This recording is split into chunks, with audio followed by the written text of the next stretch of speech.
Hello. These are early results from the polling units in the ongoing governorship election in Lagos State. It's not just in Lagos that elections are holding, it is holding around the country. Governorship and House of Assembly elections are holding. As you can see, the election is between the Labour Party candidate Gbadebo Rosevivor and the APC candidate Babajide Sanwo-Olu. You can see how they are doing in their different strongholds. Yes, there are places where elections didn't hold at all. You will even see 0 votes. That's towards the end of the video.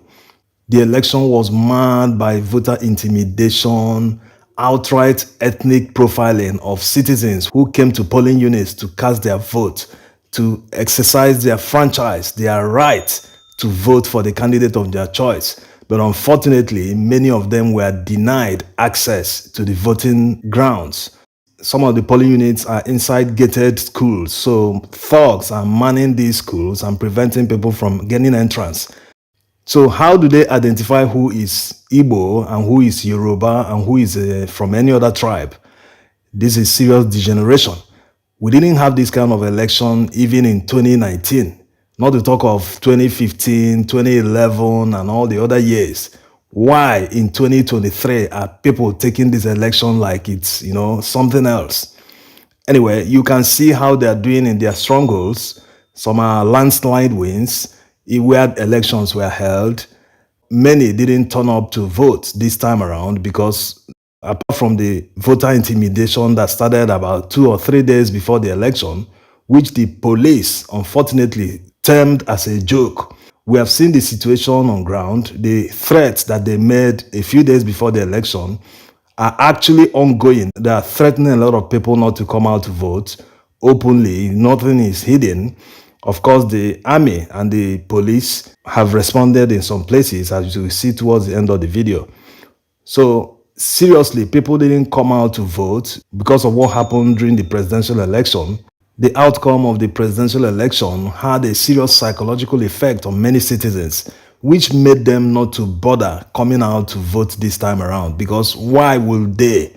We made many videos convincing people on the need to come out, but you can't still blame people when people are openly threatening them, threatening Igbo people, threatening other minorities not to come out and vote. When thugs openly shout on the street, if you know you're not voting for APC, do not come out, stay at home. And many of them were armed, roaming the streets, so it had a serious psychological effect on many citizens. So they didn't bother to come out of fear. Those that mustered the courage to come out were disenfranchised. They couldn't allow them to enter the voting grounds to vote. And some even managed to vote, and thugs came to disrupt the process. There are many videos trending on the internet where you see voting materials being burnt, So all this happening in what should have been a free and fair election. Why should politicians be too desperate? If you know you have performed in office, you should not have anything to fear. You should allow your antecedents, your works, your projects, all the work you did in office to campaign for you. People will look at them and say, yes, you deserve to come back. You deserve a second term. You do not use threats. You do not use intimidation. You do not use all forms of ways to suppress votes in order to gain or win the election. If you do not win the people, you should not count yourself as someone who have won an election. Anyway, those out there who are still voting or still trying to vote, protect yourself. Since the authorities don't seem to care, be on the lookout and watch your environment. Also, INEC is not helping matters. They are not making this election to work. Why will their agents be insisting that they will not upload the results from the polling units? This was the major problem the presidential election had. Why is the same thing repeating itself today upon all the court orders that some parties got that should have compelled them to upload the results at the polling unit? Anyway, more updates incoming as we get them. Stay subscribed and enable notifications so as to watch them.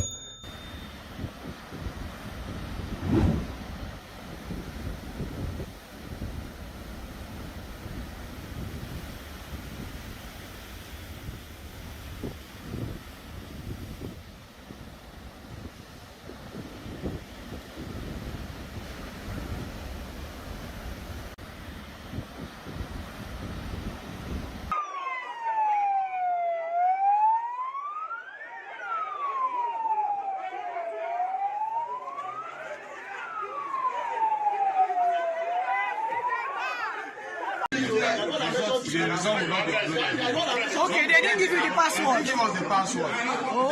Password. We can't do anything. This is Ayetoro Primary School, Agoda. And this is what our presiding officers are telling us this morning. That they were given the instruction not to upload results from the polling units. The code was not given to them. The SBO told them that they are not going to upload from the polling units. Okay, we're back. Let's go.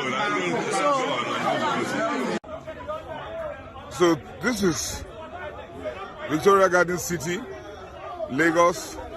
Today, the 25th of March, getting ready for the governorship election, and suddenly INEC officials tell us that they will not come into VGC, as they have done for the last 4 elections minimum, that they will not come into VGC, and they want all the residents who are registered to vote, all of us to come outside the gates and vote.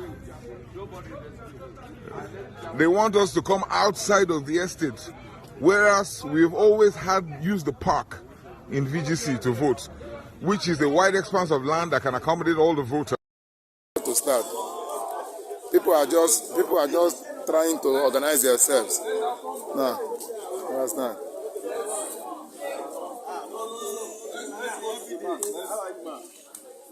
People are trying to organize themselves because many have run away. Many people run away, but people are just trying to gather themselves again to start. So you can see. Wait, are you going to accredit at the polling unit? We are going to the rank center. That is where the network is from. Go to the rank center. Please, hold on. Madam, what's your name again? Madam, please, madam, what's your name again? What's your name again, please? What's your name again? What's your name again? Let me get your name. So that I will, so that they will know that this is the instruction. What do you mean? They gave an instruction.